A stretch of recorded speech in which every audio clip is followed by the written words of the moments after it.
Hello, my name is David Troma, and this is my presentation on rational points on elliptic curves. A brief overview of our presentation. First, we'll look at motivating the projective plane, which is the space we're going to be working over. Next, we'll look at defining a group law on these elliptic curves.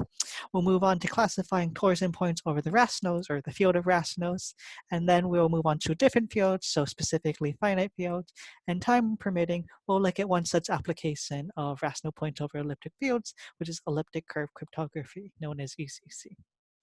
So just to get our mind warmed up, let's consider something called Fermat's equation. So Fermat's last theorem states that there are no such positive integer solutions to x to the n plus y to the n equals z to the n for n greater than 2, so n greater than or equal to 3. But let's restrict ourselves to a simpler idea, which is just the Pythagorean theorem. So we know from hopefully elementary school, the Pythagorean theorem states that a squared plus b squared equals c squared. So the square of a right triangle's sides equals the square of its hypotenuse. So one such solution you probably remember is that 3 squared plus 4 squared equals 5 squared.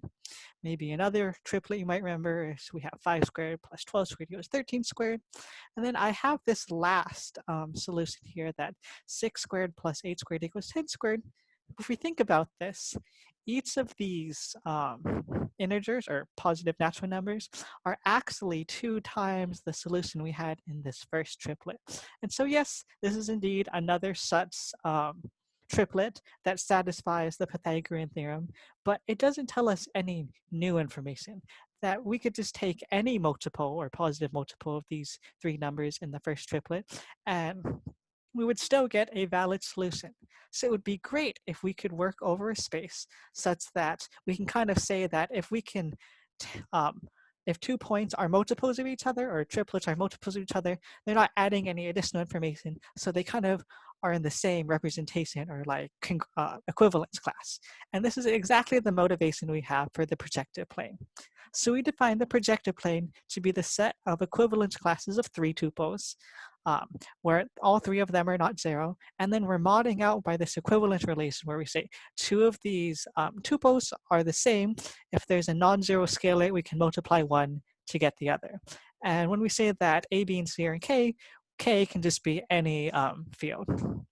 So what's some sort of geometric intuition for this very kind of abstract algebraic definition? So if we imagine we have K3, so you can take K to be the rationals or the reals just for visualization. So imagine R3, so the 3D space, and then we're going to imagine taking the z equals 1 plane. And now what we're going to do is kind of think about all the lines that pass through the origin. So we can vary, we have the origin, all these lines are kind of pointing at different directions. And most of the time, this line will intersect the z equals 1 plane in exactly 1 point. And you can think about this point as some representative of each of these equivalence classes. So you can imagine if you take any point on this line, well, then we can kind of multiply by the vector, take all the multiples or the linear combinations of the single vector, and that gives us the line.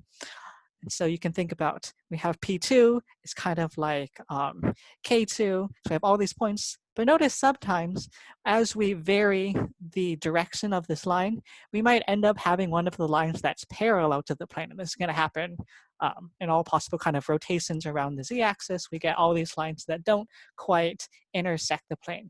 And these are what we call points at infinity. They kind of extend the affine plane, which would just be K2, to be P2, where we have these points at infinity, where all the parallel lines in a specific direction kind of meet off in the distance. So we'll come back to this idea. We'll just recall that in the projective plane, you basically take the affine plane and add all these different points at infinity that represent specific directions around the rotations of the z-axis. So let's begin with a definition. We say that an elliptic curve, well, here, let's start out. We have some general formula for a cubic polynomial with rational coefficients in 2 variables, so x and y.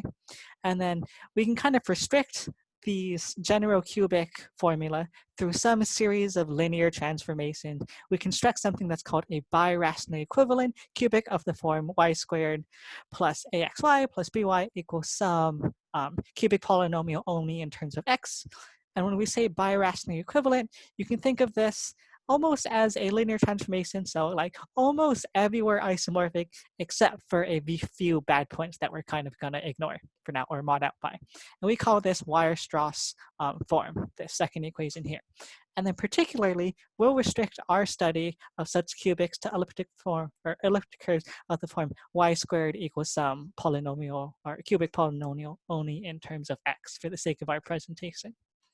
So here's one such example. We have y squared equals x cubed minus x plus 1. Notice that we have symmetry across the x-axis because we have y squared equals something. So just examining this, we want to look at all the rational points on this curve. So all the coordinate points that have rational x and y coordinates.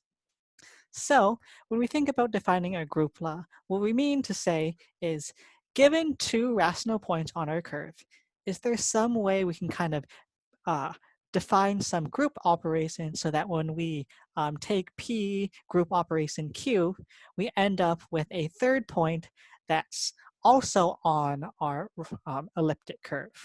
And so one maybe quick thought you might have is, can we just add them together coordinate-wise? Well, certainly the rationals are closed under addition, but if we add the points together, we might not get a point on our elliptic curve. Again, you might think, can we multiply them together? And maybe this will work in some of the cases, but again, yes, the rationals are going to be closed under multiplication, but it might not be on our curve.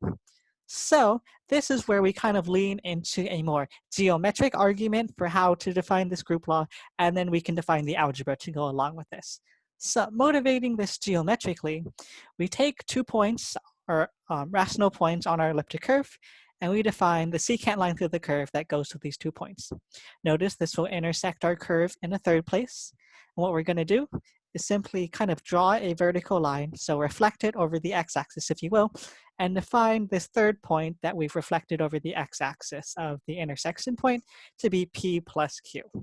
So we look at this, we combine our 2 points, we reflect it over the x-axis, and now kind of defining this geometrically, we have a way to get our third point. Algebraically, what we do, we set the 2 elliptic curve and secant line equal to each other. We isolate x and find which x value satisfies this, and that's how we can do this algebraically. One question you might have is, well, how do we know it's going to intersect our curve in exactly 3 places? And this is where we defer to something known as Bezout's theorem.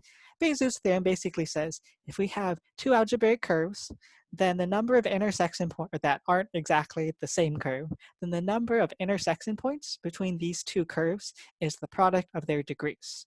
So if we go back, including multiplicity.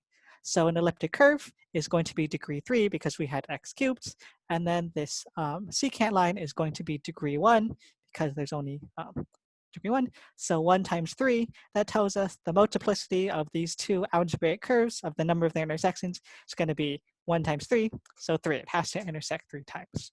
Now, the weird case where this comes up is, what if we add a point to itself? Say this point on the x-axis. Then if we add the point on the x-axis to itself, then when we're kind of drawing the secant line, well, because it's kind of intersecting at the same place, it's really a tangent line, and it's going to be exactly vertical, which doesn't seem to intersect our curve. And this is where you might recall points at infinity. So we have this point at infinity that's kind of going to exist infinitely far up in the y direction, or if you want to think about negative and positive y direction, so that this vertical line is going to intersect our curve at a point at infinity that in what we say our triplet or homogeneous coordinates is going to be 0, 1, 0. You can think about this as the vector 0, 1, so it's going to go 1 unit up, and then 0 just kind of specifies that it's a point somewhere at infinity. So cool, we've kind of sorted up our mathematics. We've defined some sort of group law on this curve. So this is where we can kind of generalize. We've defined a group. We can check that it's closed. We can check that there's inverses and things.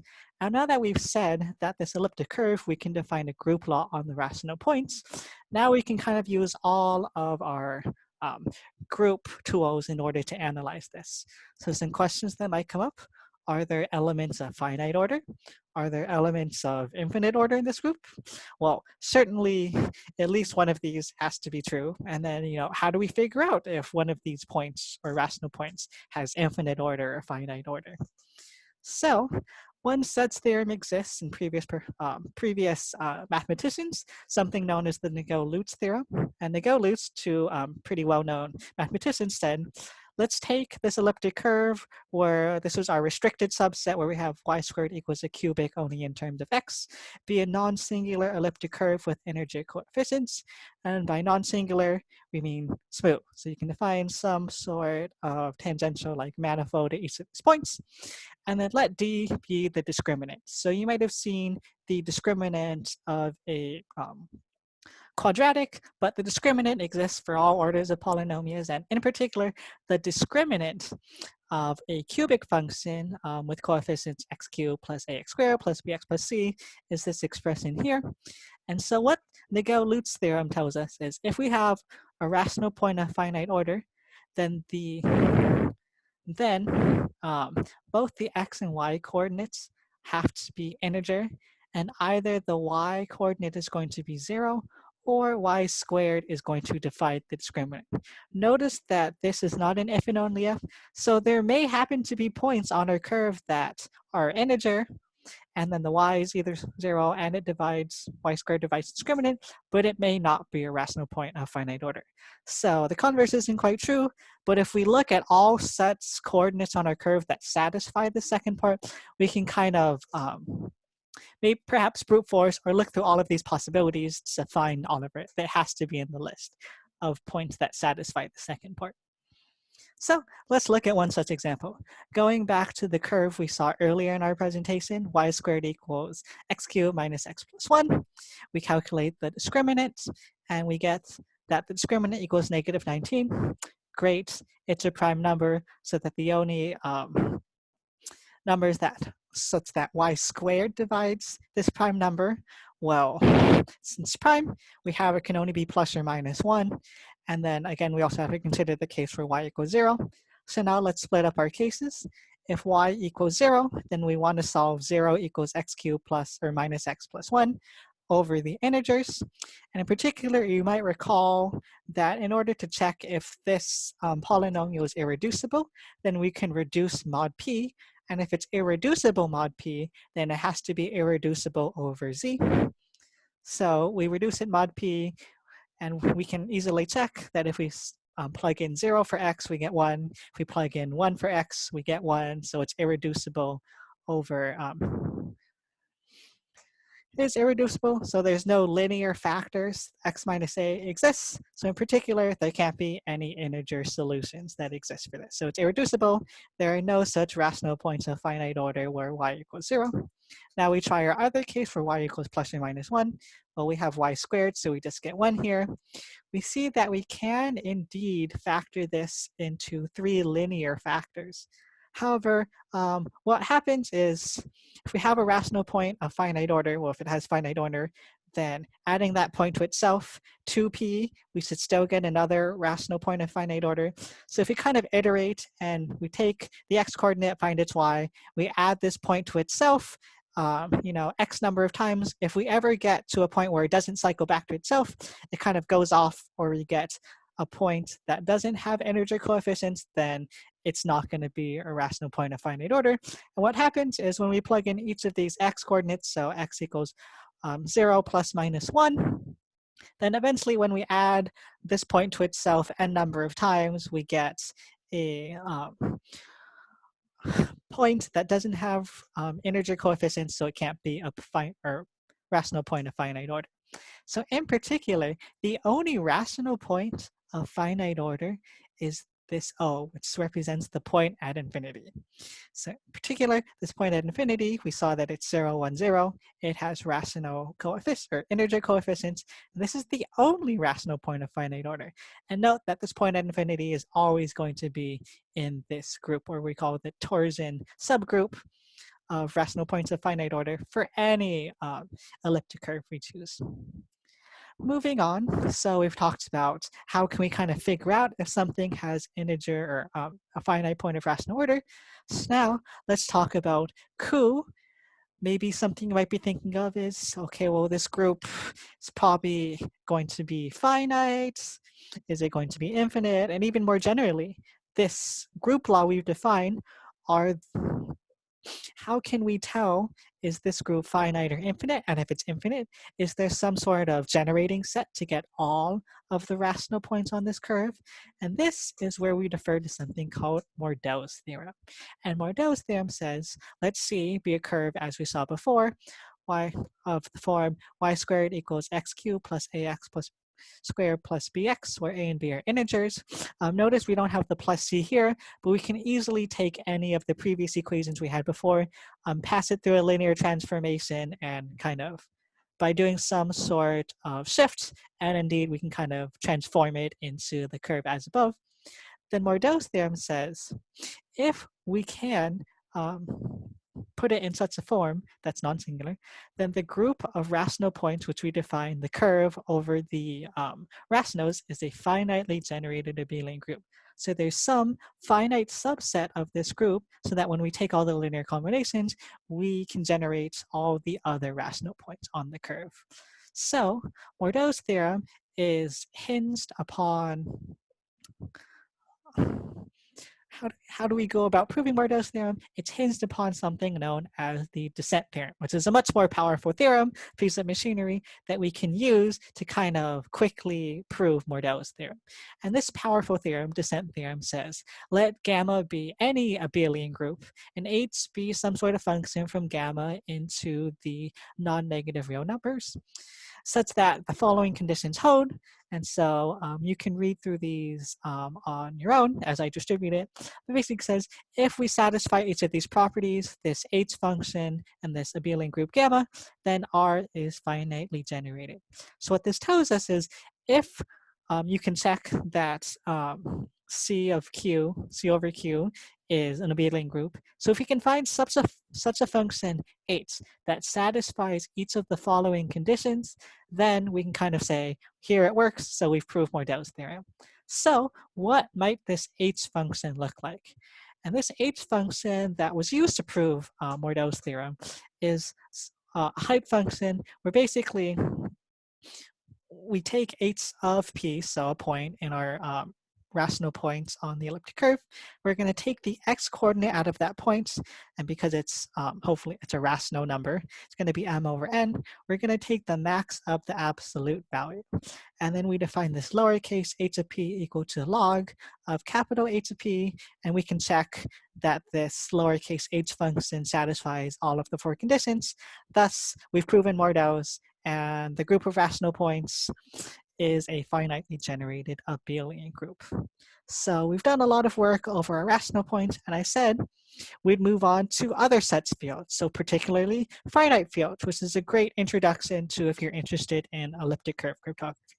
So we're going to try our best to kind of take all of our analysis over the rational numbers or the integers and see how we can kind of move that over to finite fields.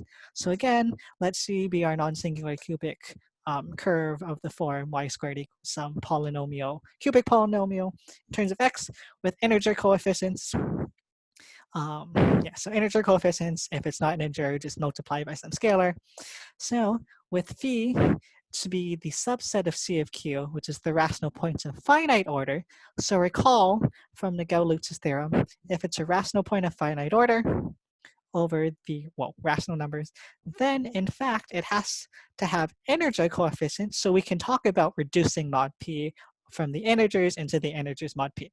So we define the reduction mod p map for some prime p from our group phi into our curve. So we take the reduced mod p for each of the coefficients. So we take p, we map it to p tilde, which is reduction mod p. So then the point at infinity goes to this reduction mod p point at infinity. And then this point xy goes to reduction mod p of x and y. So, and what this sets theorem, so we've talked about defining this map reduction mod p. So we say if this prime number p doesn't divide 2 times the discriminant of f, then phi is going to be isomorphic to some subgroup of C utility of FP. So the image of phi is a subgroup, or the image of phi over this map, it's a homomorphism, is clearly a subgroup, but we can kind of use some of the analysis we had over the ratios to talk about this image of this group in over mod p. So revisiting our example, this is the curve we saw earlier. So recall that the discriminant was -19. So we can really pick any two numbers so that they don't divide 2 times 19. Well, 19 is prime, 2 is prime. Let's just choose 3 and 5, fairly small primes. So we consider the reduction mod 3 map and the reduction mod 5 map. So we can kind of just count because mod 3, we can kind of just enumerate all possible points. We see that the order or the size of this curve or the solutions of rational points over reduction mod 3 and reduction mod 5, there's 6 in this image and there's 7 in this image. And recall that Lagrange's theorem tells us that the order of every subgroup of a given a finite group, the order of a subgroup divides the order of the whole group. So this tells us that the order of phi, because it's isomorphic to some subgroup, divides 6, and the order of phi must divide 7 here because these are both subgroups. So, well, if it divides 6 and it divides 7, it has to divide the difference. So the order of phi has to divide 1. So in fact, phi is again, we just have our point at infinity. So makes sense. If we're just mapping one rational point to one rational point mod. Finally, with the time we have left, let's look at one such application. So we talked about finite fields. How are these finite fields actually used? And so you may be familiar with RSA. So this is an RSA alternative of kind of making it, using the same discrete log problem of how are we going to factor this large prime number and kind of saying, well, given a fairly large elliptic curve over this prime field, then in order to figure out how to get from one point to another, figuring what this m is a fairly computationally large task. So looking back at a different example, or I guess not looking back, we have one such curve, y² equals x cubed plus x² plus x plus 1 over the finite field F97. We have two rational points on here, so p equals 720, 1749. Then how would we go about trying to break this cryptographic scheme? Well, one such strategy that's going to work in about log of square root of n time is something known as the collision algorithm that says, if we just write down two lists, p, 2p, 3p, and so on, and we start at the end with q, we do q minus 10p, q minus 20p, q minus 30p, eventually, somewhere, we have to find a point that's on both of these lists. Somewhere, we're counting down by 10, we're counting up by 1s. Eventually, there's going to be a point on both lists that overlap.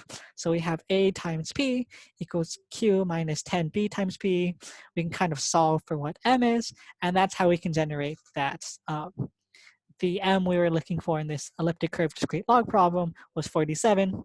And the reason we chose counting down by 10 isn't because we're in the decimal system, but 49, the square root of 40, or 47, excuse me, is about 10, so that's a good number to count down by. Just slightly over or under the square root of that prime. Cool. And if you have any questions, I guess feel free to email me. Thank you.